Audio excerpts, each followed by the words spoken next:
Hey everyone, it's Alex and welcome to this Marvel Snap video. We're going to be discussing the latest balance update to hit Marvel Snap, and this OT is relatively straightforward and short, so we're going to dive right in with Sparky. Sparky is getting nerfed, but it's actually a Human Torch nerf, and I'll explain why. You're basically reallocating some power, 2-1 to a 2-2 for Sparky, but you're changing the scaling, which is the activate. You're getting +2 power now as opposed to the traditional +3 power, which obviously impacts Human Torch very significantly, because Human Torch is going to double on whatever that applied power is. So this is a very necessary change, and Sparky was a very good card on release as a super premium pass card. It was really good. Like, it was very clear that this was an excellent move card, but all it did was really enable Human Torch to get to even dumber numbers than it was before, which I think was potentially problematic. In fact, I've been saying this entire season that Spider-Punk's a cool card, but why play Spider-Punk when you can just play Human Torch? And I think the second dinner is obviously starting to realize that. Human Torch is making move into a one-trick. The best versions of move are always going to play Human Torch, and the problem with Human Torch is that it's relatively uninteractive for the opposing player. It's the reason why people hate playing against Hela and stuff like that. I know what you're going to say. Alex, you can Shadow King it. You can Shang-Chi it. And of course you can. Except the damn thing's moving all the time.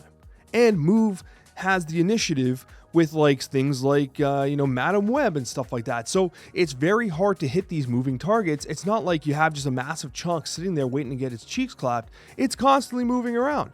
So it can be a little more tricky, right? So answering with just tech isn't always as straightforward, and that's why you're seeing ongoing decks with literally just Mercury put in, because she's an ongoing card and she shuts this crap down. So taking a little bit off of Sparky's ability to pump the Human Torch, I think is really beneficial. And for me, I've been saying it the whole time, and I had a conversation on the Snapchat with Dare about this. So Ezekiel Sims and that play style of juicing up the Hydra Stompers and the Cravens and stuff, that I think is what move should be. It shouldn't be about a singular tower of power in Human Torch. And so if they continue to do this stuff, I think that move will be better off overall. And that's going to take us to the next change, which is Storm. This one is a little bit of a mixed bag. I absolutely understand why they're doing this, but sometimes I feel like they nerf cards because they're just trying to take some power off of things, but they don't really have an answer to the problem. This is more of like a band-aid solution, because Storm has been pigeonholed into this now re-emerging War Machine deck that has been pretty good. I mean, that also comes from the fact that Lockjaw's been buffed and stuff like that, so you're getting a lot of Lockjaw, Jubilee style play, which is kind of cool. I like that stuff.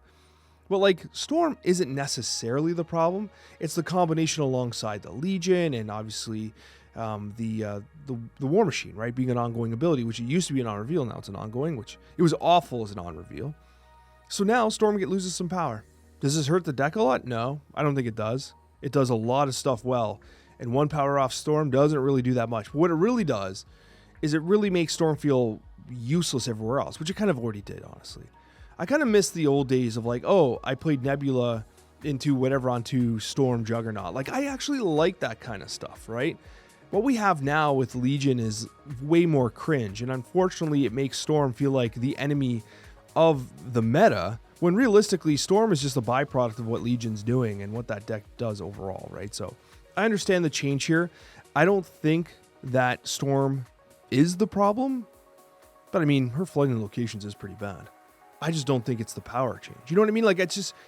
I wonder if this is a long-term solution, if continuously nerfing Storm and moving Storm's power around is really the problem, right? Because remember, she was 4 cost not so long ago, right? It's Storm keeps falling on the sword for these decks.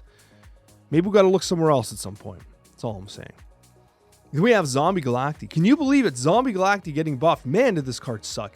And it's interesting to think that I understand what they're saying in the developer note, that each additional power, because you're basically changing the 6 other cards in the deck, is essentially 7 power overall, right? Because now everything's changing into a 7/5 by default, right?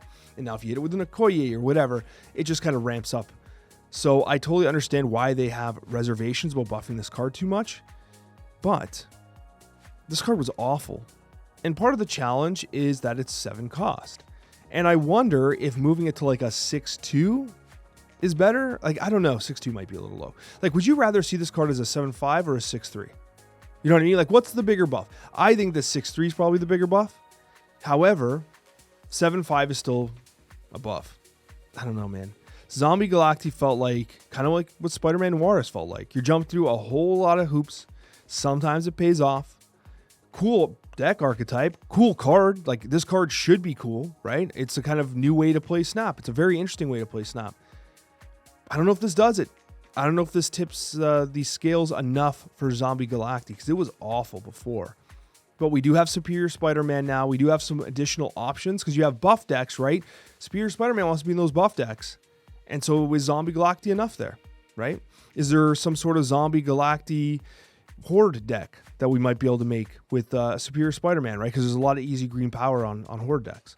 I don't know. Maybe I'll cook something. And now we got some buffs. Orka's getting buffed. I mean, that's pretty much it. Orka from a 6'11 that does +5 to a 6'11 that does +7. I want to pretend like I'm super hyped for this. But when was the last time you played Orka? I'll tell you when the last time you played Orka was. The last time you played Orka was on the release of OG Miss Marvel.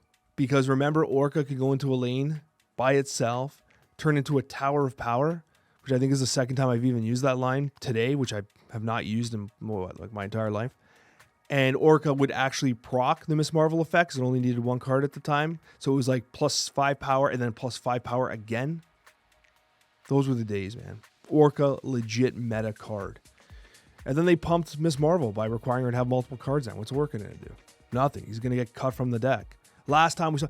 I have literally no stats. No one's playing Orka out there. I know you're thinking, Alex, I'd play Orka. Well, you're the only one. I promise you. So Orka's getting a buff. Kind of non-consequential, but whatever. It's there. Nice. Odin, 6'8 to 6'9. You love to see it. Yeah, you love to see it. I mean, listen, I like Odin a lot, to be honest. I think this is a really cool card. I think thematically it's really fun. I like the fact that it, in theory, well, not in theory, it does. It synergizes with the likes of, you know, Thor and Beta Ray Bill. Like, that whole Asgard archetype, I think, is really cool. I mean, obviously, Lady Jane Foster, too. Odin's a great card, and it has been needing a little bit of love, I think. Going to a 6'9", I think, is a fantastic change for Odin. Because we've also had, remember, we've had the White Tiger get buffed over and over and over again. Those tigers are massive. The problem is that, like, people just retreat when, like, they don't have the lines. Like, when you set up, like, a Wong White Tiger play, they're like, okay, you're just going to play Odin, I'm out. And they just leave.